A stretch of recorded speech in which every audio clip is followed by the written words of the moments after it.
सांसद અને ધારાસભ્યોને પ્રદેશ પ્રમુખે ટકોર કરી છે કે કોઈ દિવસ પાર્ટીના કાર્યકર્તાઓનું અપમાન ન થવું જોઈએ અને આનંદ છે કે 5 વર્ષમાં ક્યારે આવી કોઈ ફરિયાદ નથી આવી એમ પણ તેમણે ઉમેર્યું। તાપીના નિઝરમાં ધારાસભ્ય જયરામ ગામિતના જનસંપર્ક કાર્યાલય અને વ્યારામાં જિલ્લા મધ્યસ્થ કાર્યાલયના ખાતમુહૂર્તમાં આવેલા પાટીલે આ વાત કરી। કાર્યક્રમમાં સંગઠનના મહામંત્રી રત્નાકરજીએ પણ હાજરી આપી હતી।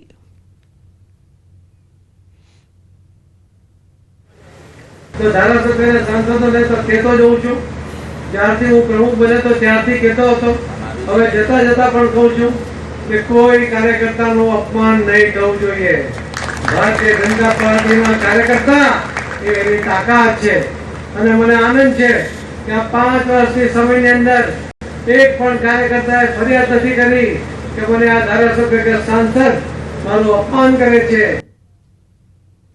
तो राज्यना छेवाड़े आवेला डुंगराळ प्रदेश एवा डांग जिल्लामां सरकार द्वारा करोड़ों रूपियाना खर्चे चेक डेमो बनावाया छे, परंतु आ चेक डेमो बनाववामां कॉन्ट्रेक्टरो द्वारा हलकी कक्षानुं मटीरियल वापरवामां आवता ચોમાસું आवता ज डेमो धोवाई जाय छे अने परिणामे स्थानिक लोकोए पाणी माटे वलखा मारवा पड़े छे। सरकारनी योजना थकी डेम तो बनी रह्या छे, परंतु आ डेममां पाणी रहेता नथी, जेथी दर वर्षे खेडूतोने नुकसानी वेठवानो वारो आवे छे। હું એક ખેડૂત છું અને અહીંયા આપણે નજીક ચેકડેમ બનાવવામાં આવ્યા છે, પણ એમાં પૂરતું પાણી રહેતું નથી અને મારે આજે ખેતીની જે નુકસાન થઈ છે એ આજે જે સરકારી યોજના કાઢી છે એ ડેમ તો બનાવ્યું છે પણ એમાં પૂરતું પાણી રહેતું નથી, બરાબર। હવે એમાં મટીરિયલ જે એ લોકો કોન્ટ્રાક્ટ સિસ્ટમ લે છે, મટીરિયલ સારું વાપરતા નથી, એના કારણે એ ડેમમાં પાણી રહેતું નથી। એટલે મારે જે એના અભાવે खेती करूं छूं पण हवे मारे खेतीनो दर वर्षे अमारी नुकसान थाय छे। जो कि कार्यपालक इजनेરના જણાવ્યા મુજબ છેલ્લા 5 વર્ષમાં 134 જેટલા ચેકડેમો બનાવવામાં આવ્યા છે અને હાલ 18 ડેમોનું કામ ચાલુ છે, તેમજ 26 જેટલા ચેકડેમોનું રિપેરિંગ કામ ચાલુ છે। એક અંદાજ મુજબ ડાંગ જિલ્લામાં 311 ગામો છે અને તેની સામે કુલ 1200 જેટલા ચેકડેમો બનાવવામાં આવ્યા છે। चालू वर्षे अत्यार सुधीमां कचेरी द्वारा कुल 134 चेकडेमो बनाववामां आव्या छे। ते पैकी 60-70% चेकडेमो छे जेमां पाणी भरायेल छे। हालमां चालू वर्षे कुल 18 नवा चेकडेमो बनाववानुं आयोजन छे, तेमज 26 जेटला चेकडेमो छे तेनुं रिपेरिंगनुं काम चालू छे।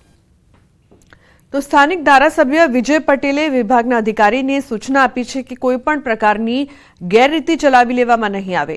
आ चेकडेमो योग्य बने ते जरूरी छे, कारण के हलकी कक्षानुं मटीरियल वापरवामां आवता ચોમાસું आवता ज डेमो धोवाई जाय छे अने परिणामे स्थानिक लोकोए पाणी माटे वलखा मारवा पड़े छे।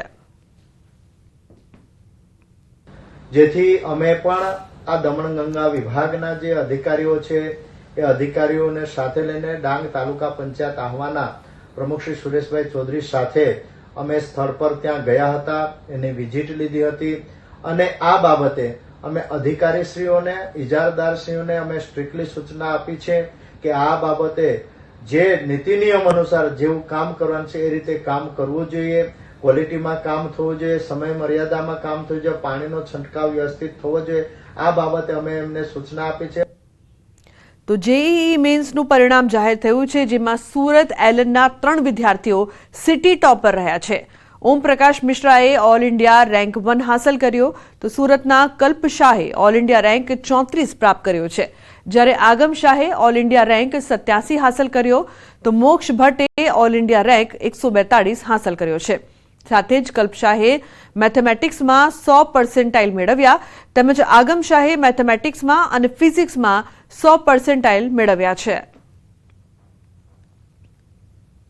अभी मेरी जेई मेंस में ऑल इंडिया रैंक 34 आई है और 99.999 परसेंटाइल आई है। मैं तैयारी में अपना रैंक का क्रेडिट दूंगा अपने एलएन के टीचर्स को, अपने पेरेंट्स को। मैं एलएन सूरत का 6 ईयर क्लासरूम स्टूडेंट हूँ एंड मेरी जेई मेंस में ऑल इंडिया रैंक 87 आई है। जेई मेंस के लिए तो मतलब मैंने काफ़ी सारे क्वेश्चन पेपर्स दिए थे, पास्ट ईयर पेपर्स भी दिए थे एंड एनसीईआरटी पे ज़्यादा फोकस किया था एंड मेरे टीचर्स ने सारे डाउट्स में मेरी हेल्प की